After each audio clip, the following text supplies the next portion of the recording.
Battlefield 6 is in the middle of an identity crisis right now. With Season 1 less than a week away, we've finally gotten to see all the new cosmetics that are going to be added to the game, and well, we're kind of getting mixed signals on what Battlefield 6 is really supposed to look like. Well, the entire internet, myself included, cannot believe that someone approved this thing. I'm dubbing this the Cat Boy. If you're a parent and you have toddlers that watch PJ Masks, then, well, sorry, you're not going to be able to unsee this one. And apparently this thing is also going to be a free skin, so you know everyone is going to wear it. We're going to have actual blueberries run around Siege of Cairo, and it's going to look ridiculous. Well, if you remember, back in August before the game released, Battlefield 6 producer Alex Christofi said that they wanted things to be grounded and quote-unquote also let people express themselves and have cool skins and peacock in a way like, I look pretty cool and I have this great weapon skin. Does anyone think that this looks cool? Like, this neon bright blue outfit looks like something straight out of the Call of Duty League. And then we also have things like this Razer promotional skin that looks like this character just got Nickelodeon slimed all over the place. There's an Assault coming in Season 1 that just finished a paintball match. We have tactical traffic cone camo for the engineer, and then we have whatever this thing is. It kind of reminds me of the Teenage Mutant Ninja Turtles. Now, technically speaking, like if you want to be pedantic, I guess that these are grounded in the sense that they are wearing military equipment. They're not running around in suits, smoking weed and doing all this other stuff that we do see in Call of Duty, but there are ways to make these cosmetics feel realistic and actually grounded, but also make them unique enough or attractive enough for people to spend money on them. Most of these may have the right gear, but they're so oddly mismatched or brightly colored that it's now starting to take away from the overall aesthetic of Battlefield 6. The live action trailer for Battlefield 6 even emphasized that individual people didn't matter, it's the role that you are playing. That is why this is such a big deal for people. It's not that the Battle Dads and Milsim LARPers are trying to change Battlefield. Battlefield 6, the developers, the producers, the marketing material, EA themselves have pushed a certain aesthetic and feel for Battlefield for months now. And a month after paying $70 or $100, that entire aesthetic has changed. Battlefield 6 is trying to play both sides. They're trying to get the nostalgia of the Battlefield 3 and 4 crowd, and they're also trying to capitalize on the Call of Duty-ish monetization of character and weapon skins. And this injection of military-ish gear with bright colors is just going to slowly erode what makes Battlefield 6 really feel like a Battlefield game. That's what's frustrating about this whole thing. Like, people are making fun of the players that are upset over Catboy, but they're not holding the developers accountable for saying that we're essentially going to be able to play as John Battlefield. We didn't just have a Battle Dad convention and say, we want character models to be grounded and realistic. Let's keep it real, let's keep it grounded. The developers said that. So why are we now the problems or in the wrong or just complaining when we're literally just trying to hold the developers accountable for their promise? Some people only can spend $100 a year to buy a video game. Maybe they were waiting 8 years to buy this game because of this look. That's a huge disappointment to them. It's completely fair. Now, the worst part is, though, this is looking to be kind of a boil the frog type process, because if you actually take a look at all these new skins, most of them are actually pretty fine, I think. Out of the 20 we see here, I'm only really annoyed at how 4 of them really clash in terms of like color palette. Look at this one.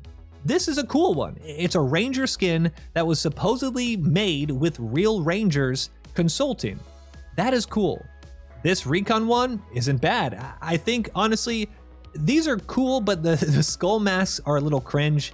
And the paint with it, I think it's cringe, but I'm not too upset about this.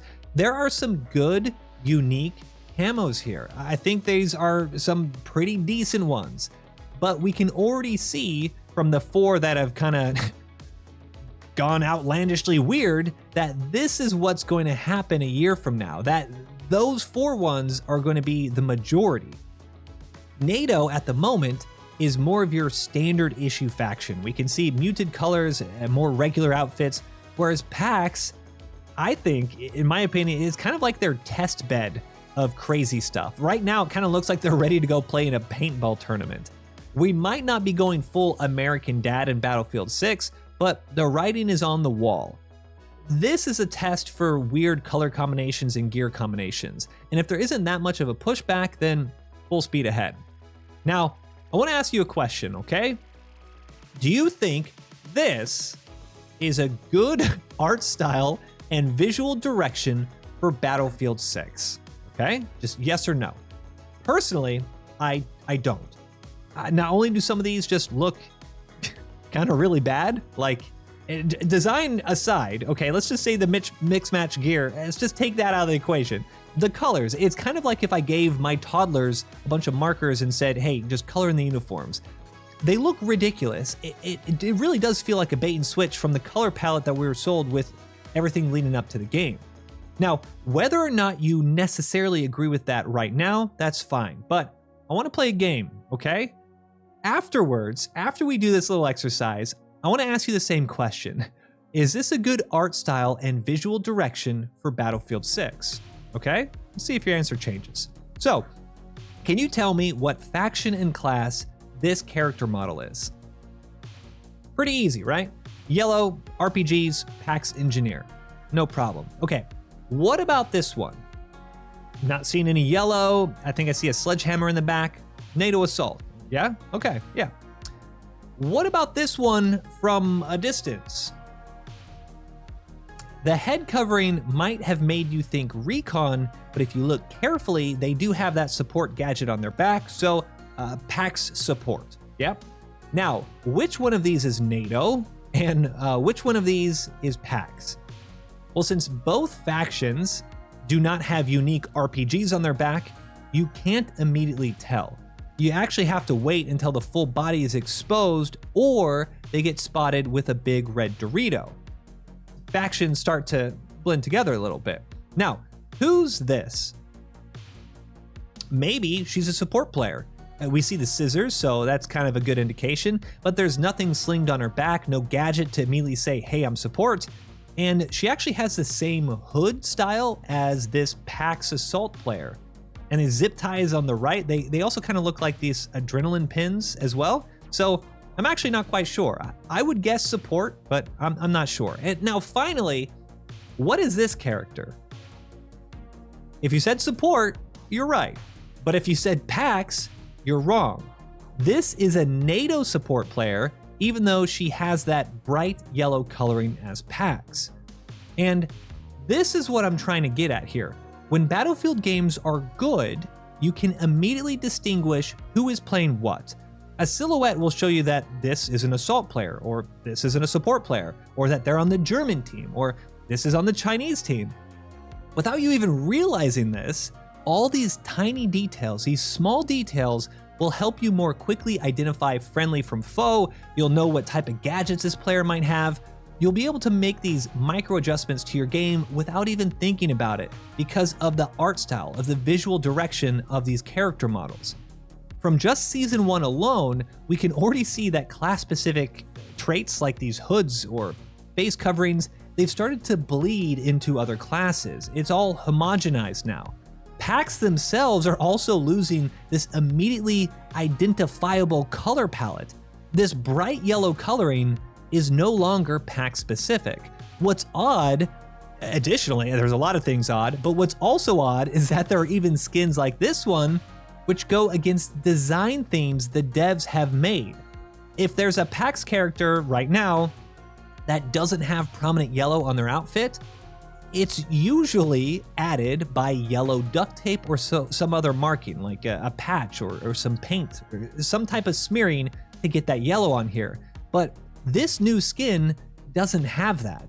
It's not immediately bright neon like the engineer here. It isn't your typical color, but it is kind of a muted brownish orange. From behind or at a distance, you could maybe even think this is NATO because you don't see any PAX identifiers here. Now, up close and personal, you see that little PAX logo, but this is also confusing. Now, I understand that developers have to sell skins and battle passes. That's just the gaming world we live in now, okay? But let me ask you again. Is this a good art style and visual direction for Battlefield 6?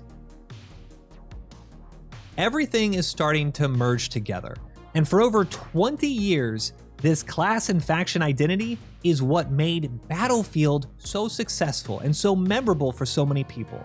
I would even make the argument that fundamental gameplay mechanics in Battlefield 6, like spotting being so aggressive with the Doritos everywhere, is because of how impossible it's becoming to tell who's who. I don't even necessarily care if they added headgear like this, just restrict it to recon so we can immediately make the connection that that's a recon player.